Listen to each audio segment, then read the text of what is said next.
Velkommen til Gohunting. I dag der skal vi snakke om ridser i skæftetræet.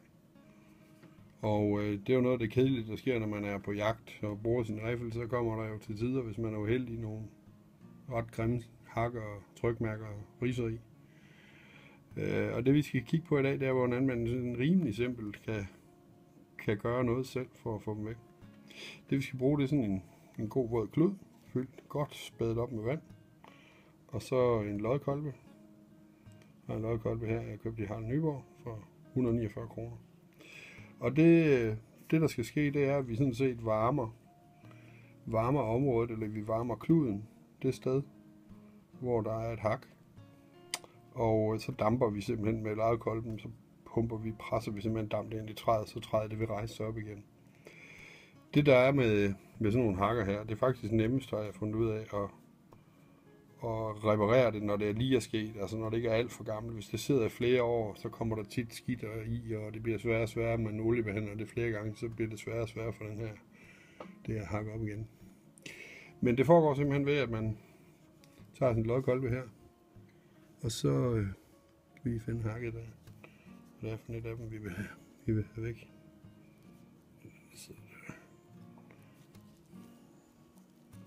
Og så sætter man spidsen ned på her. Og så damper man simpelthen. Vi skal sørge for, at der er godt med vand på. Nu damper vi simpelthen stille og roligt over nogle gange.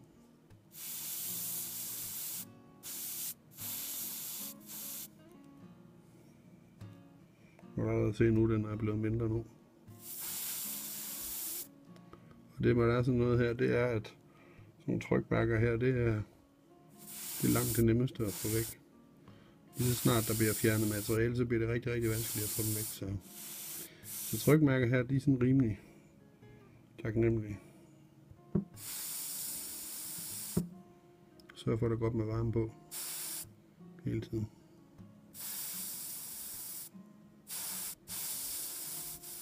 Og så skal man huske lige, man skal ikke, nu bliver det jo også ret varmt træet, man skal huske lige at lade kluden sidde lidt på, fordi så tør det ind med det samme igen.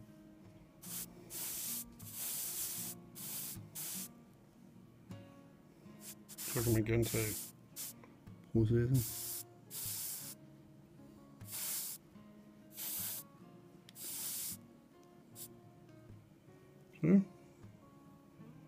Så er den faktisk mere eller mindre væk. Så stille og roligt, så kan man arbejde sig igennem alle de hakker og ridser, der er på skæftet. Men det kræver altså, at der ikke er decideret fjernet materiale. Hvis man kommer over nogen, hvor der er fjernet materiale, så kan man godt komme ud for at skal bruge noget sandpapir for at få dem væk igen. Men som man kan se, så er det sådan en rimelig simpel operation, og faktisk meget skånsom også. Man skal huske at oliere træet bagefter. Men der er nok at gå i gang med på den her, som I kan se. Den har været en tur på eljagt i Sverige, hvor den har ligget ude på kanten af skydetårnet, og det var altså lidt hårdt for træet. Så der er noget at gå i gang med her. Jeg håber, I kan bruge. Jeg vil kaste mig over den gamle kongsberg her, og se om jeg kan få den pæn igen.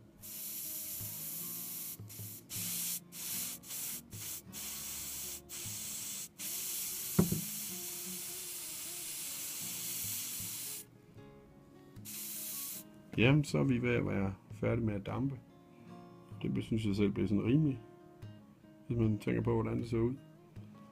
Og det der tilbage, så man kan selvfølgelig godt lige gøre lidt mere, men det er jo mere for at demonstrere det her. Det der så er tilbage, det er at putte noget skæfteolie på. Og der findes jo mange forskellige typer skæfteolie. Der er noget lys skæfteolie, og så er der noget rød, og der er noget almindeligt. Så jeg vælger den her lyse skæfteolie her, som vi lige skal have hakket op her. Og det er fordi, jeg synes skæftet her, det har den farve, det skal have, så der skal ikke yderligere.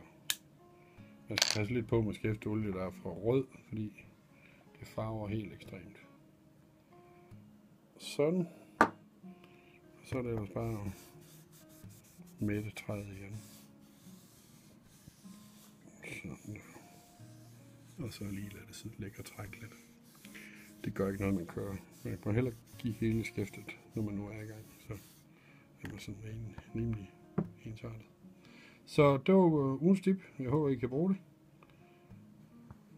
Og få jeres hakker ud af skæfterne igen. Så hvis man gider bruge lidt tid på det, så kan man faktisk næsten få skæftet til at se rigtig flot ud bagefter. Så tak for at du kiggede med.